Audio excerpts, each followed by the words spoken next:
ایرو کارنامه کنگرس امریکی تجیه کمیته اولکاریا نافخویی جواتا سیناتوی رونشتنک با دکتر آنتونی فاوچی درباره برسفدان حکومت امریکا پاندمیا کرونا پیک آنی قانوندانر لسر کار درباره پروژه سایه نو جبو سپاندنا سزاین بهتر لسر ایران و روسیای بردوام دکن و هر وها جواتا سیناتوی بربجار سروک امریکی دونالد ترامپ جبو پوستا ریوبری دزگاه استخبارات اجتماعی پسند کرد درباره وان و چند مریوان همه پیامنیر دنگ امریکا لکنگرس الگلمه مریوان زانیارین داوی لسر وان توران چنه بەڵێ لە ڕاستیە ئەمڕۆ ڕووداوی زۆر لە سیناتەن لیژنەی ئاسایشی ناوخۆی ئەنجومەنی سینات دانیشتنێکی لەگەڵ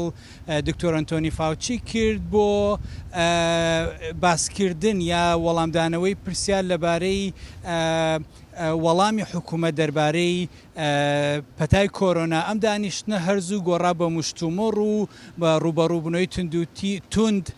پاشەوەی کە دکتۆر ئەنتۆنی فاوچی مافی خۆی بەکارێنا بۆ ئەوەی وەڵامی مافی دەستوری خۆی بەکارێنا بۆی وەڵامی پرسیارەکان نەداتەوە. لە هەمان کاتدا ئەمڕۆ سەرلەبیانی ئەمڕۆ ئەنجومەنی سینات دەستی کرد بە گفتوگۆکردن بۆ دەنگدان لەسەر پرۆژه یاسایەک بۆ سەپاندنی سزای زیاتر بە سەر ئێران و بەسەر رووسیا. ئەم پرۆژه یاسایە سیناتۆری کۆچکردو لینزی گراهام و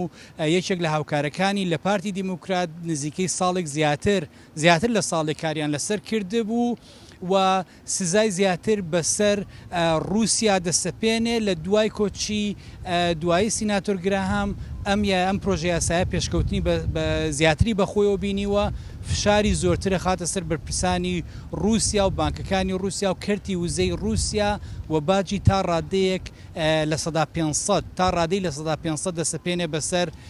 ئەو وڵاتانەی کە بڕێکی زۆر نەوتی رووسیا دەکرن و لە هەمان کاتدا یاسای سزادانی ئێران کە لە ساڵی 1996دا بۆ دژە ئێران دەرچوو بوو و بەردەوام تا نوێکرایەوە هەر بە پێم پرۆژه یاسایە بۆ ماوەی 5 ساڵی تر تا کۆتایی ساڵی 2031 ئەو سزایانە دژی ئێران درێژ دەکرێنەوە. باشم مەریوان ئەو سزایانە چ بوون کە کاتی خۆی بەسەر ئێراندا سەپێنراوە و ئیستەش بووە بە بەشێک لە ئەم پرۆژە یاسایە و ئەگەر بێت پەسەند بکرێت ئەو سزانە چین کە دووبارە با بڵێن درێژ دەبێتەوە. بەڵێ سزاکان بریتین لە سزادانی کەرتی تایبەت و ئەو لایەنانەی کە کار لە کەرتی وزەی ئێرانە دەکەن. لە ڕاستیدا سزاکان تەنها کاریگەریان لەسەر ڕژێمی ئێران نابێت بەڵکو کاریگەریان ئەو بانک و کۆمپانیایانەژە کاتە ئامانج کە کار لەگەڵ ئێران ناکەن. بۆ نمونە ئەگەر کۆمپانیایەک یا بانکێک سەرمایە گوزاری بکات لە کەرتی وزە و نەوتی ئێرانە بە پێی ئەم دەقیەم یاسایە ئەو کۆمپانیایە ناتوانێت قەرز لە بانکەکانی ئەمریکا وەربگرێت و ناتوانێت تەکنەلۆژیا یان زانیاری ئامێر و تەکنۆلۆژیای ئەمریکا بەکار بێنرێت و هەروەها ڕێگە نادرێت کە حکوومەتی ئەمریکا گرێبەست لەگەڵم کۆمپانیایانەیە ئەنجام بدات. لەبەرەوە سزاکە ڕژێمی ئێرانەگرێتەوە بەڵام کاریگەرێکی قوڵشی لەسەر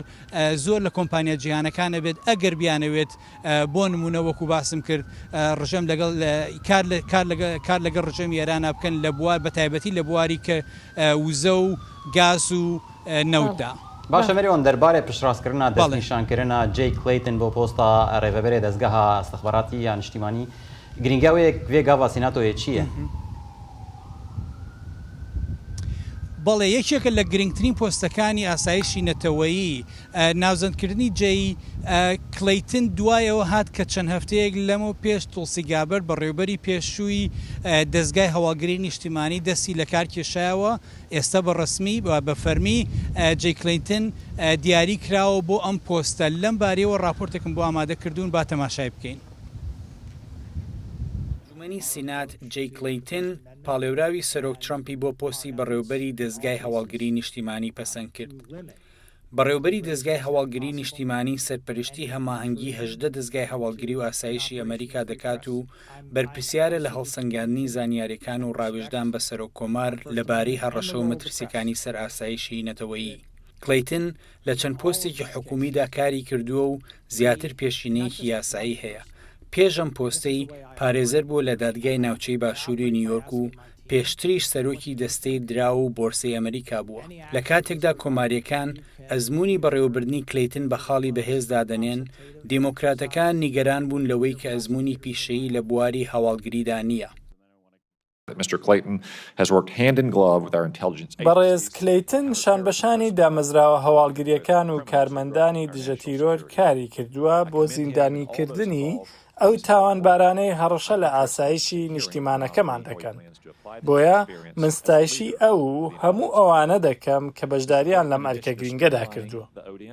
کلەیتن لە کاتێکدا دەست بەکار دەبێت کە ئەمریکا ڕوبەڕووی ژمارەیەک ئاستەنگ دەبێتەوە لە جەنگی رووسیا دژ بە ئۆکراینیاوە تا ململانەی استراتیژی لەگەڵ چین و نائارامیەکان لە ڕۆژهەڵاتی ناوەڕاست. ئێستا بەفراوسیروان ئێستا دوایەوەی ئەو سینات ئەو پۆستەی دیاری کردووە یان جێ کلینتن ئەو پۆستەی وەرگرتووە ئەو بەرپرسیار دەبێت لە سەرپەرشتی و هەماهنگکردنی کار و چالێکەکانی دەستگا هەواڵگریەکان و ڕۆڵێکی سەرەکی دەبێت لە هەڵسەنگاندنی زانیاری هەواڵگریەکان و بڕیاردان یان ڕاوێژپێدان بە سەرۆک کۆمار بۆ دیاریکردنی ئاسایشی نەتەوەی و سیاسەتی استراتیژی وڵات و لە هەمان کاتدا کە ئێستا قسە لەگەڵێوەکەم ئەنجومەنی سینات دووبارە کۆبۆتەوە لە پشتمەوە لە سێنات بۆ درێژەدان بە گفتوگۆکردن لەسەر پرۆژه یاسای سەپاندنی سزای زیاتر بەسەر ئێران و رووسیادا و چاوەڕوان دەکەین لەوە چێ ڕەنگە ئەمڕۆ ئەو پرۆژه یاسایە دەنگی لەسەر بدرێت و لەلایەن سیناتەوە پەسەند بکرێت. بەڵێ مەریوان حەما پایانەری دەنگی ئەمریکا لە کۆنگرس. سپاس مەریوان.